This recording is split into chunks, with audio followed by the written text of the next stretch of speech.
folks, welcome back. Thanks for joining me again. Okay, we've got another little saltwater pattern for you today, and this is one that was rather successful for me in my recent trip to Ascension Bay in Mexico. This is a little tarpon bunny. It's the yellow or chartreuse, whatever colour you want to call it. You can do it in a variation of different colours, and we'll chat about that as we go, but it was a very successful little pattern for me last week on the tarpon, both in the mangroves and out on the flats. So let's get a hook and a vise and get going. So the hook of choice is Sakuma 470. Okay, and this is a heavy gauge hook with a very sharp point, and this is a 1/0. You want the heavy gauge and you want the very sharp point for tarpon and snook. You've really got to get that hook home, and when you've experienced just how hard their mouths are, you see why you need these hooks on them. Also, you don't want to be too large. The hooks don't want to be too big. 1/0 maximum is perfect for this, and this is quite a short, compact hook as well. It's not a particularly big hook. Thread for this is a 3/0 Chartreuse. This is the Textreme 3/0 Chartreuse. So they've got quite a nice heavy thread for it, as you would imagine. So let's get this tied on and get the fly started. So I'm just going to wrap on at the top here and then take it down to the bend of the hook. As always, folks, if you enjoy these videos, please click like, click subscribe. Any suggestions for tying patterns, please leave them in the comments, and feel free to share it about. I shall try and share with you a few of these successful patterns that I used over the last week, because I enjoy tying them, and you might be heading out there yourself. You might be thinking about going, and this is give you a bit of a heads up. But this is one of the patterns that work well for me, myself, and a couple of other folks. Right, first thing I'm going to do is put a little tag in here at the back end. We've just picked out an orange and gold fritz. Okay, it's not that important, any fritz you've got lying in the drawer really. I just had some of this I'm not using for anything else. It's a bit bright and I tied it in. It was absolutely perfect for this fly, so I'm just going to strip a little of that back to the core and then bring that in and just trap that in right back here at the back of the thread there. Okay, and we're just going to trap that in, bring it up, and I only want to put about 4 wraps of this, not loads, just enough to create a little hot spot on the back of the fly. So bring that in like that. 2, 3, 4, all nice and neat and tidy, and then just bring this in and catch this, tie it in. Try to be careful when you're trying these flies not to clip your thread on the hook point. These are extremely sharp hook points, and they will inevitably it'll cut your thread in half. I mean, it happens, it's not the end of the world, but worth knowing. I'm just going to bring that thread back up there, 2/3 of the way up the hook. We're not going to bulk this up too much here, because eventually I want to create a little taper back here. I'm just going to trim the excess off there. Okay, so the body of this fly is made out of rabbit fur, barred rabbit fur. Okay, barred rabbit strip, and I want to give this a little bit of support. I want to stop this from wrapping around the hook, because it's very prone to wrapping during the cast. So we're going to give it a little bit of support. So I've got a piece of 40-pound fluorocarbon here. Okay, this is just 40-pound fluoro that I would use for tying one of these on, to be honest. I'm going to bring that in. I'm just going to top of the hook, catch that in and wrap that back, take it all the way back down and then back up again. This is just going to add a bit of support to this tail for me, and it's going to stop it from wrapping up. Supporting the tail, I'm also going to put a weed guard on this. It's all going to be out of this 40-pound fluoro. So I'm just going to bring that back up again like that. So I've got that coming out the back of the hook. I'm going to get my barred rabbit. You can use a variety of colours. This yellow colour was very good for me, as I say. I also had a lot of success on purple and black. Purple and black was of course a great colour for tarpon, especially in the darker water in the mangroves, in the more tainted, stained colour water in the mangroves. I'm just going to offer that up to the hook, and I'm going to tie it in again, not all the way to the front to the eye, but just drop it back pretty much where I've caught in that fluorocarbon. And I'm going to wrap that back down again, all the way back down, right the way back down to your hot spot there, and just going to lay that like that. Now where this fluoro is going to come in is I'm going to take my bodkin, going to take my needle, and I'm actually going to pierce a hole through the skin of the rabbit. Okay, I'm coming back up here about a good inch and a quarter maybe 1.5 inches back from there, and I'm actually going to poke this all the way through that rabbit skin and make a hole so it comes out the other side like that. Okay, so it's made a hole in that rabbit skin, just loosen it up a bit, and I'm going to take my fluoro and I'm going to thread this through the hole.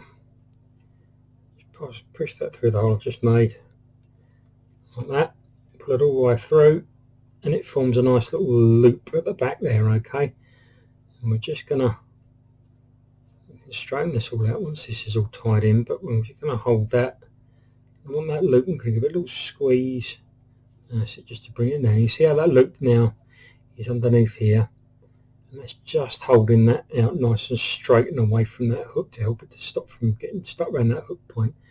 I'm just going to lay that down again on top of the fly and start back wrapping. Get a couple of wraps on it just to give me an idea of where we're going with it, and then I'll actually cut it.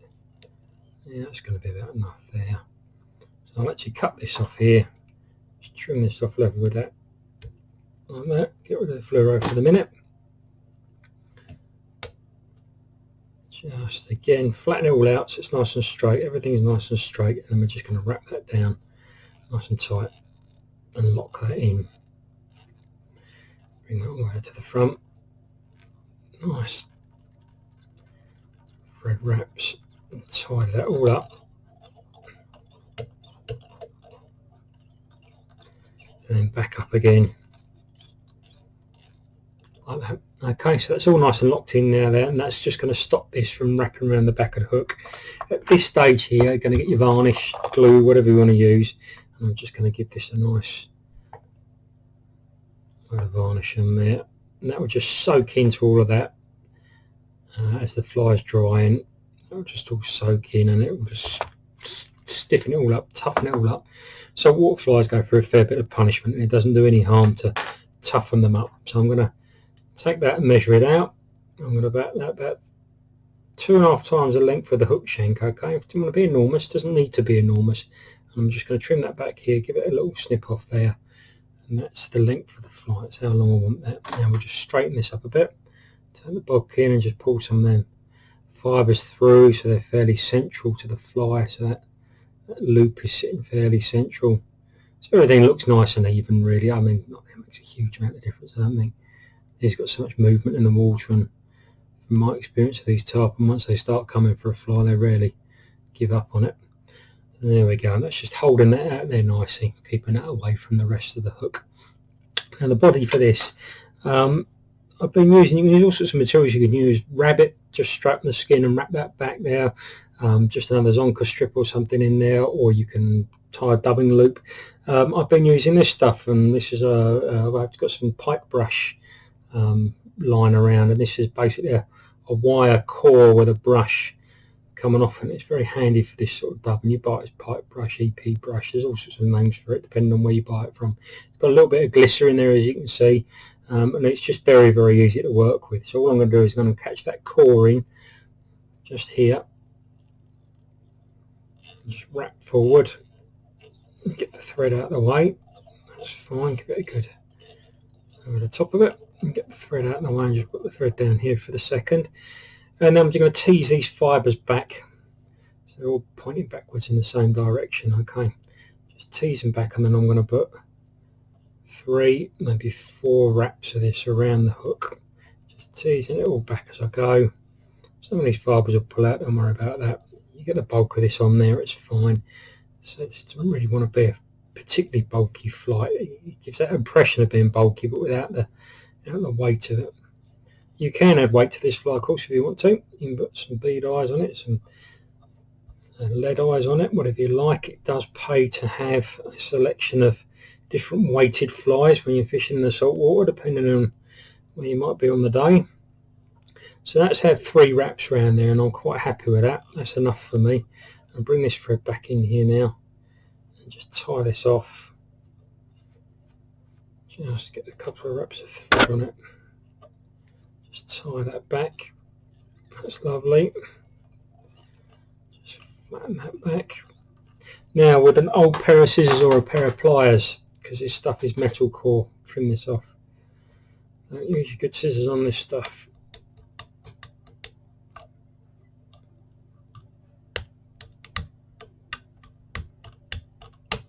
A bit of struggle with that. I think we've knackered those out. Right, and again, just bring that back just to tidy all this up. Okay. Make sure, try not to clip that wire too much with your thread as you go around it. You end up snapping your thread. Then you're going to start to form a nice taper and a nice head here, okay?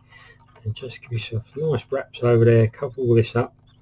Doesn't have to be exact because you'll do the best of this, but when you go back over it with UV varnish. Okay, just nice, get plenty of wraps on there. So it doesn't have to be exactly the UV varnish will tidy this all up for us. Okay, that'll do. Just get your brush, whatever you want, your Velcro, just give that a nice brush backwards, just to straighten that all out. You can see the fly starting to take shape now. Loads of movement in this, loads of flash, that little hot spot in the back. Cast like a dream because it's quite a lightweight fly, so you can use this on a, you don't have to use 12-weight gear to chuck a fly like this. Without your 9-weight with your 10-weight, you're absolutely fine. And pull, pull, pull. Okay, that's lovely. Right, I'm going to put a weed guard in here now, and I found this to be essential. When you go out there, the guides are going to have you chucking into the mangroves as tight as you can underneath the branches. And if you've got a weed guard on the fly, you're inevitably going to hit the branches, and this will help to stop that from snagging, and you'll be able to just flick it back off again without having to pull the boat in there, disturb the spot to get your fly out, as I found out.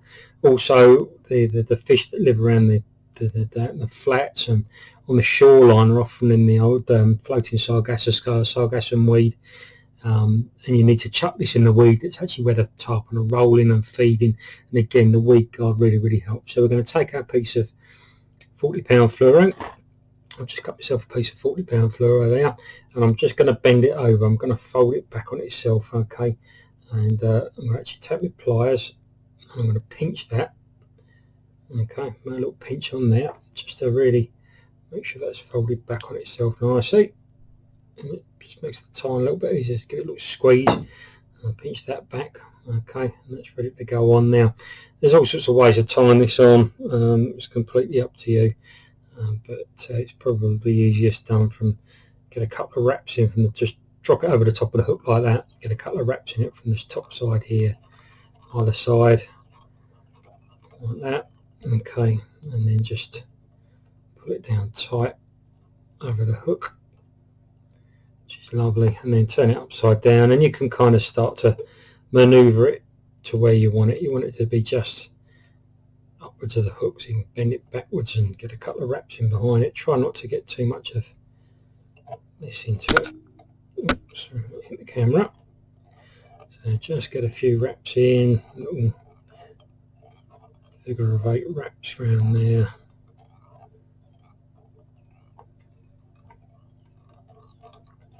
Just build that up. I'm happy with that.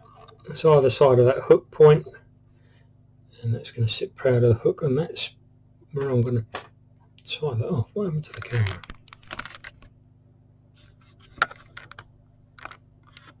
Sorry about that, folks. That's where I'm going to tie that off. Okay. Whip finish tool, get in there and just like that. Lovely. Trim this off. I'm going to trim this weed guard down so it's just level with the point of the hook, like that. Gives you a nice weed guard there now. Smooth all that back, and I'm just going to stick a couple of eyes on this simply because I can. So I've got some little sticky eyes here, and I'm only going to go for the smaller size. Pick 2 of these off. My finger, and drop a super glue in either side. I'll do my side first and then your side. I'll drop a super glue just there on one of these eyes. It's lovely. Don't have to be exact. I mean, I'm sure the fish don't even see them, but it's more for the angler than it is for the fish. But we all like our flies to look nice. Same around the other side here. Just come back, little dab of glue. There's plenty.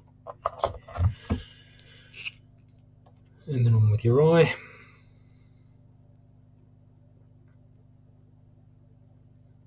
Yeah, lovely. Lovely, mate. Just give a little push in. That's fine, they've taken there. And then all we need to do to finish this now is to make sure none of these fibres are lying too close to the head, just for the sake of being tidy, really. Just take them away. And then we're going to come with our UV, dollop of UV on there.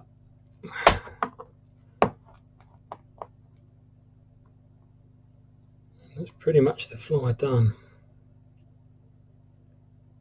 Put that UV in. And you can build a head gradually with this. You don't need to dump it all on there in one go, just 2 or 3 goes.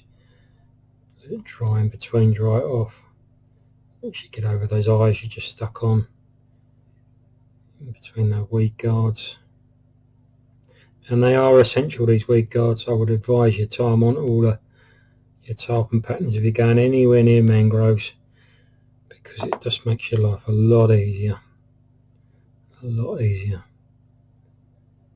And you really do need to get these close to the mangroves, especially if you're looking for snook. You want to be chucking right in amongst those weeds. Here we go. So let's just go all the way around there, just keep that moving a bit so we get a nice even head on it. I'm fairly happy with that. And what I'm going to do is give that a blast with the torch. All the way around.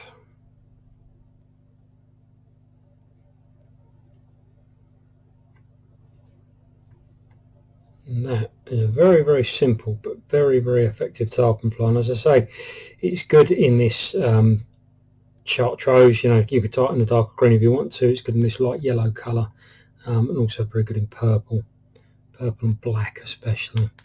I had a lot of fun with these. A lot of fun chucking these in the sargassum weed, and when the fish come through them, they really, really hit them hard. Drop more UV on the top there just to even this out, I think, just to make it a little bit more. That's better, just a little bit more tidy on the top there. And that's it, good weed guards on it, they won't get stuck for you now. Fly dries off very quickly, very easy to cast, good strong hook. Little tarpon bunny. Give it a shot if you're ever out that way. I recommend having a few in your box, but I hope you enjoyed that. I do enjoy tying these saltwater patterns, and I'll be back to you with a few more pretty soon as well. Anyway, thanks for watching. Bye bye.